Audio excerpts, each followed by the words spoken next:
সিলেট গ্যাসফিল্ড কোম্পানির প্রায় বন্ধ হয়ে যাওয়া রশিদপুর ৩ নম্বর কূপ পুনঃখননের কাজ শুরু হয় চলতি বছরের ১২ জুলাই। কাজ শেষে গত শুক্রবার কূপটিতে প্রাকৃতিক গ্যাসের প্রবাহ ধরা পড়ে।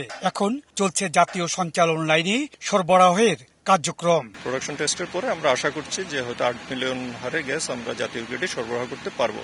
এতে আমাদের ৭ থেকে ১০ দিন সময় লাগতে পারে। আরো বর্তমানে জাতীয় সঞ্চালন লাইনে প্রতিদিন ১৩ কোটি ৭০ লাখ ঘনফুট গ্যাস সরবরাহ করছে সিলেট গ্যাসফিল্ড কোম্পানি। ২০২৬ সালের মধ্যে সরবরাহ ১৬ কোটি ৪০ লাখ ঘনফুটে উন্নীত করার লক্ষ্যে কাজ চলছে।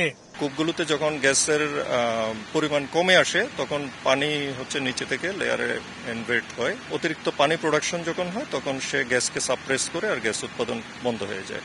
সেভাবে আসলে এটার গ্যাস উৎপাদন কমে আসার ফলে ওয়ার্কওভারের প্রোগ্রাম নেওয়া হয়েছিল।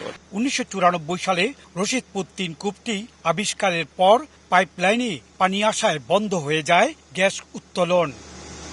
২০২৬ সালের মধ্যে লক্ষ্যমাত্রা পূরণে সিলেট গ্যাসফিল্ড কোম্পানি একটার পর একটা কূপ খনন এবং পুনঃখননের কাজ চালিয়ে যাচ্ছে।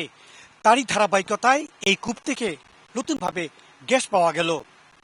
সিলেটের হবিগঞ্জের বাহুবলের রশিদপুর ৩ নম্বর গ্যাস কূপ থেকে ইকরামুল কবির, সময় সংবাদ।